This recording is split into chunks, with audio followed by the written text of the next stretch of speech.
suffering, though you fly up and flee. And then the Yakkha left.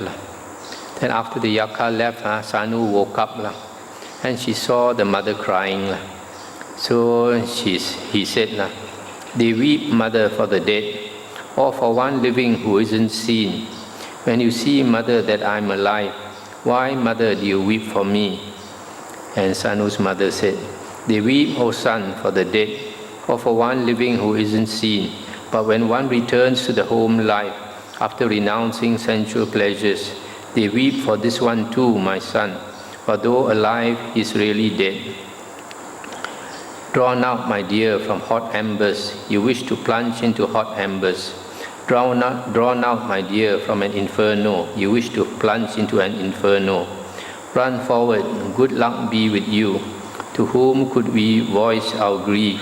Being an item rescued from the fire, you wish to be burnt again.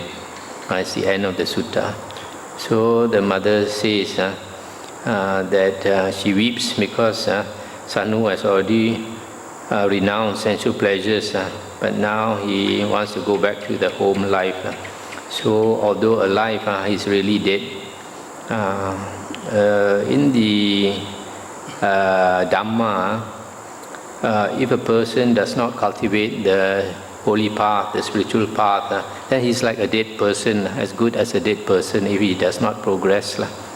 So that's why the mother said, even though alive, he's really dead. Then the mother says, he already come out from the hot embers, come out from the inferno, the fire, and he wish to go back again.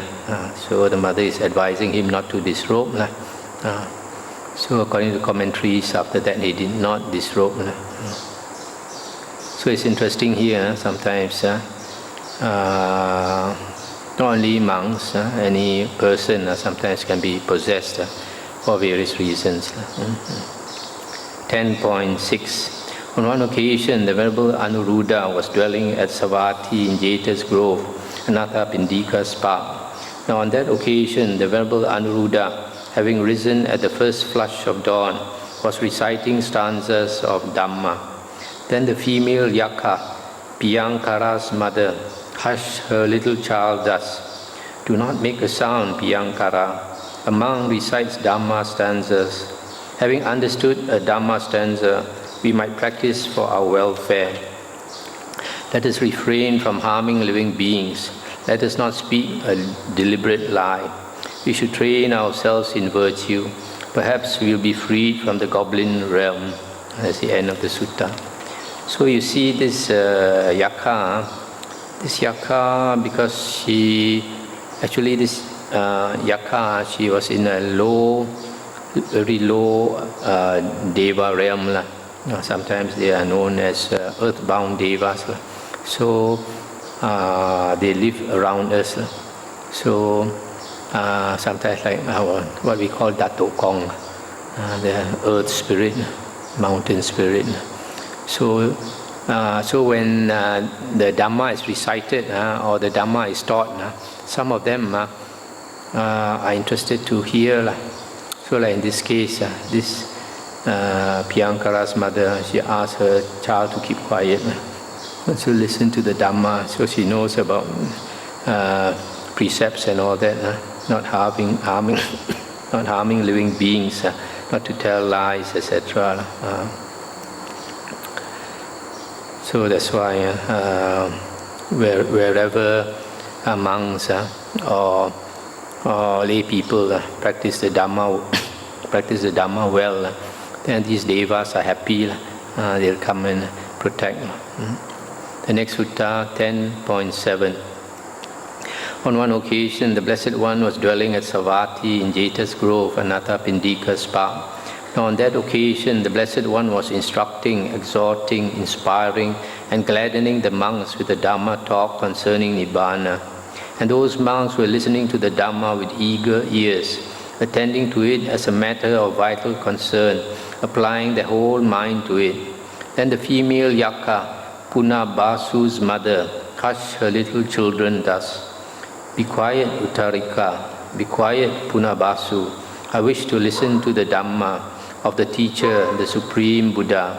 When the Blessed One speaks of Nibbana, release from all the knots, there has arisen within me a deep affection for this Dhamma. In the world, one's own son is dear. In the world, one's own husband is dear. But for me, the quest for this Dhamma has become even dearer than them. For neither one's own son nor husband, though dear, can release one from suffering, as listening to true Dhamma frees one from the suffering of living beings. In this world, steeped in suffering, fettered by aging and death, I wish to listen to the Dhamma that he, the Buddha, fully awakened to, for freedom from aging and death. So be quiet, Punabasu. And the child Punabasu said, Mother dear, I am not talking. This Uttara is silent too.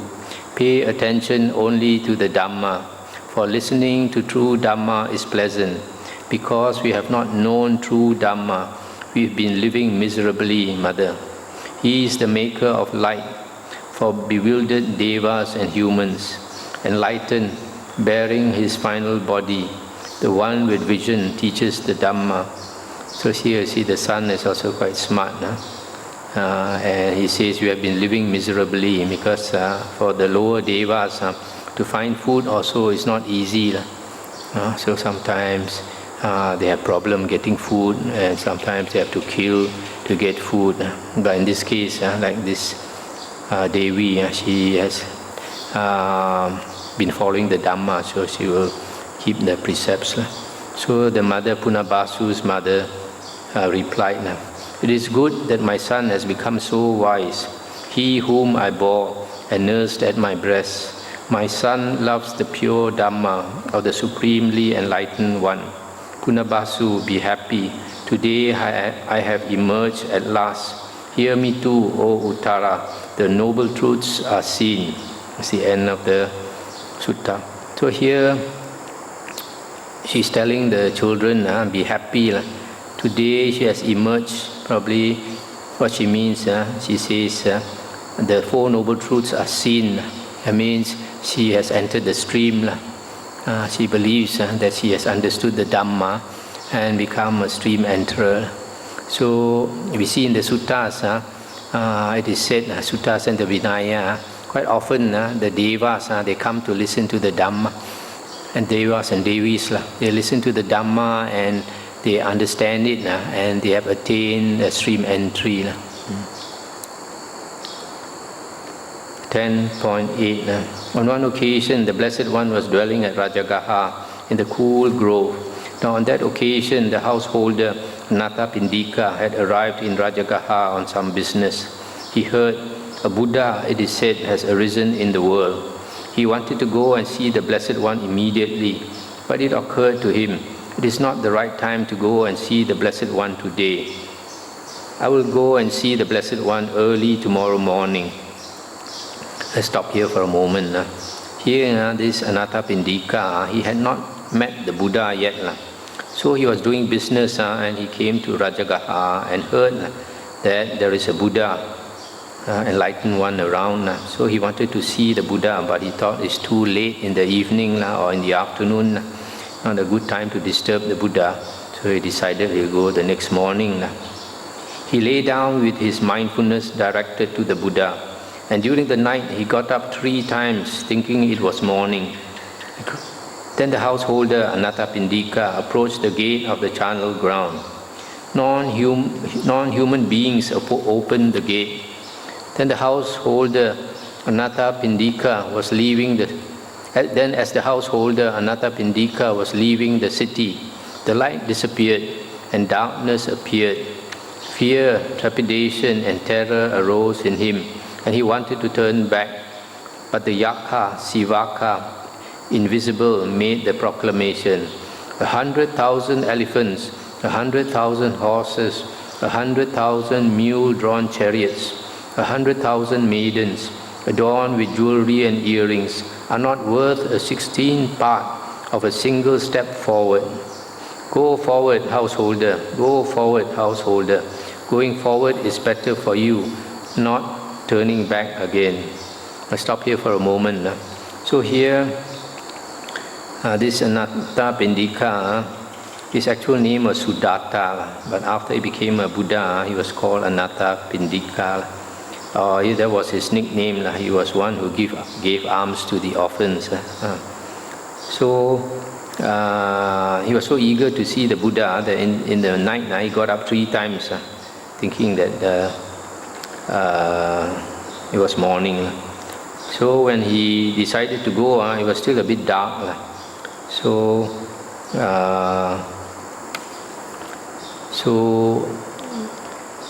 when he went, I think the non-human beings opened the gate and provided light for him.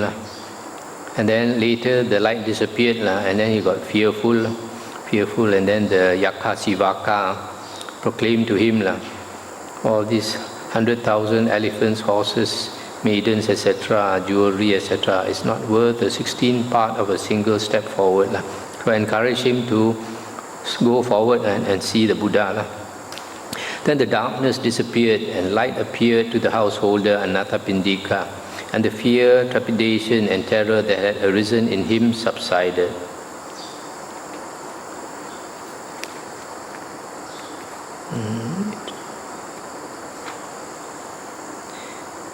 Then the second time, as he went, the light disappeared and darkness appeared, and he got frightened. And when he got frightened, he wanted to turn back. The Yakkha Sivaka again proclaimed, asked him to go forward. A third time this thing happened. The light disappeared and darkness appeared before the householder Anathapindika. Fear, trepidation and terror arose in him, and he wanted to turn back. But the third time the Yakkha Sivaka, invisible, made the proclamation, 100,000 elephants, 100,000 horses, 100,000 mule-drawn chariots, 100,000 maidens, adorned with jewelry and earrings, are not worth a 16th part of a single step forward. Go forward, householder, go forward, householder. Going forward is better for you, not turning back again. Then the darkness disappeared and light appeared to the householder Anathapindika, and the fear, trepidation and terror that had arisen in him subsided. Then the householder Anathapindika approached the Blessed One in the cool grove. I stop here for a moment. Sometimes when we want to do something good, sometimes karmic obstructions seem to come. So it's like testing you, whether you are sincere or not. If you are sincere, especially in the holy path, when all these obstacles come, you are determined enough, all the obstacles will melt away. It is stated somewhere, I remember reading, that the Buddha says, if a person is determined enough, even the devas cannot block him, cannot obstruct him. So it's important that we know what we are doing. If you know what you are doing, it's worth doing, however difficult it is, however much obstacles come, you still persist, and then only we can achieve what we want. If we do things half-heartedly in this world, we can never succeed, we can never get success. So determination, sincerity, all these very, very important. Always remember, sometimes Mara or other karmic obstacles can come to obstruct you. Just to see whether you are sincere enough, whether you are determined enough. Now on that occasion, the Blessed One, having risen at the first flush of dawn, was walking back and forth in the open. The Blessed One saw the householder Anathapindika coming in the distance. He descended from the walkway, sat down in the seat that was prepared, and said to the householder Anathapindika, "Come, Sudatta." Then the householder Anathapindika, thinking, the Blessed One has addressed me by my name, thrilled and elated, prostrated himself right on the spot with his head at the Blessed One's feet, and said to him, "I hope, Venerable Sir, that the Blessed One slept well." And the Buddha said,